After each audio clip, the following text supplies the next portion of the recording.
Welcome back to my YouTube channel the Glist Medico. आज का नया टॉपिक है फिशर इन एनो।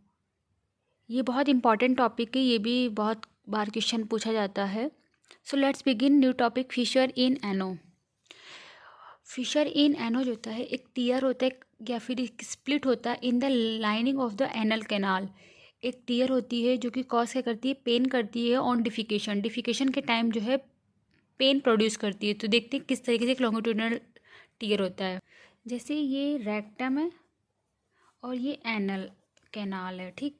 तो एक ये लॉन्गिट्यूडनल क्या है, एक टीयर या स्प्लिट है इस तरीके से।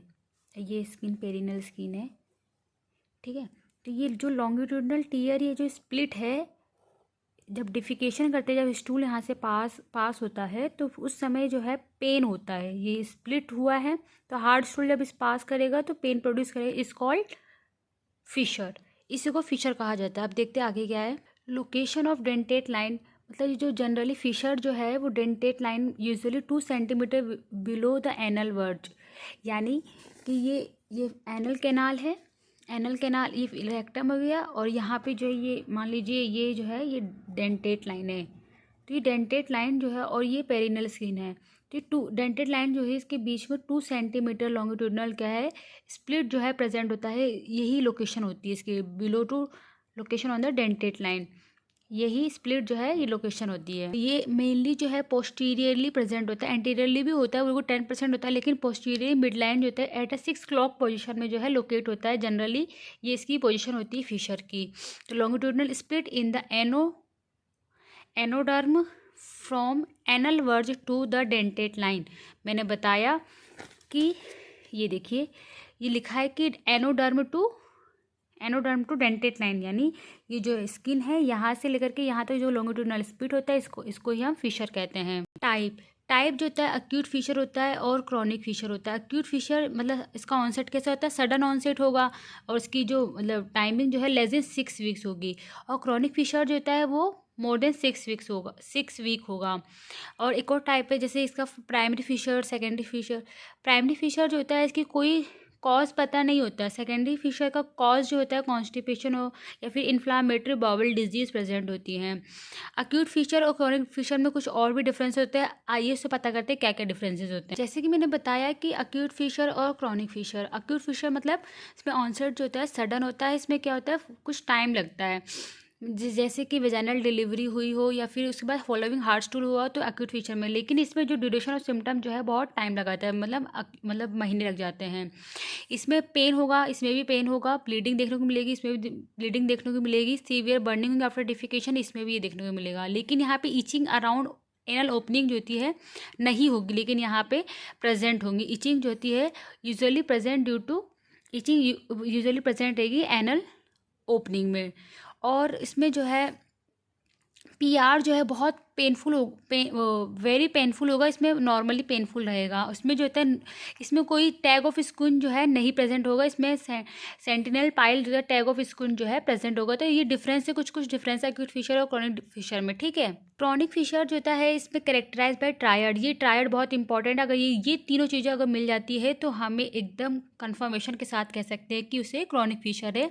यानी कोई कैनोई शेप्ड अल्सर हो या फिर सेंटिनल पाइल जो मैंने बताया था स्किन टेक प्रेजेंट होना चाहिए और हाइपरट्रोफिड पेपिलाई जो है प्रेजेंट होना चाहिए। तो अगर ये तीनों प्रेजेंट हैं ये कैरेक्टरिस्टिक फीचर है किसके, क्रॉनिक फिशर के।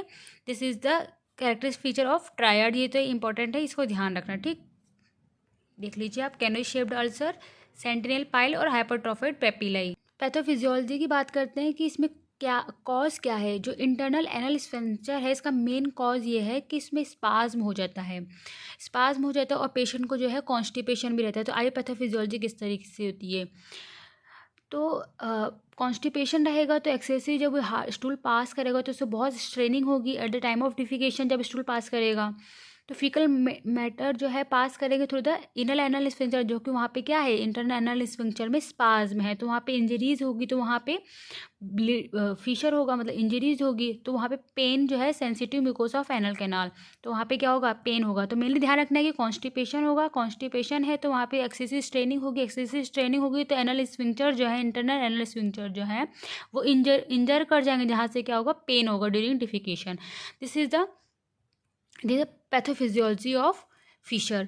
वहाँ पे देखो मैंने बताया कि टीयर स्प्लिट, एनोडर्म में टीयर हो जाएगा, स्प्लिट हो जाएगा, इसकी वजह से वहाँ पे वस्कुलैरिटी क्या हो जाएगी, डिक्रीज हो जाएगी, और हीलिंग भी जो है वो क्या हो जाएगा, डिक्रीज हो जाएगा, क्योंकि वहाँ पे क्या हो जाएगा, इस्चीमिया हो जाएगा। अब ट्रीटमेंट बात करते हैं फिशर में क्या है। ट्रीटमेंट जो है, मेनली ट्रीटमेंट की बात करते हैं, वो ट्रीटमेंट मेनली किस पे, स्पास में डिपेंड करेगा किस तरीके से आप क्लिनिकल फीचर बात करते हैं।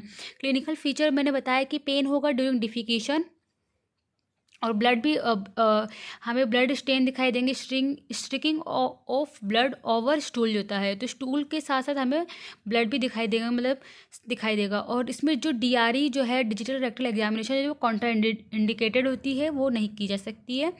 और एग्जामिन जब हम ग्लूटल रीजन का एग्जामिनेशन करते हैं तो हमें लॉन्गिट्यूडनल स्प्लिट जो है, जो जनरली पोस्टीरियर मिड लाइन में क्या होती है, पाई जाती है।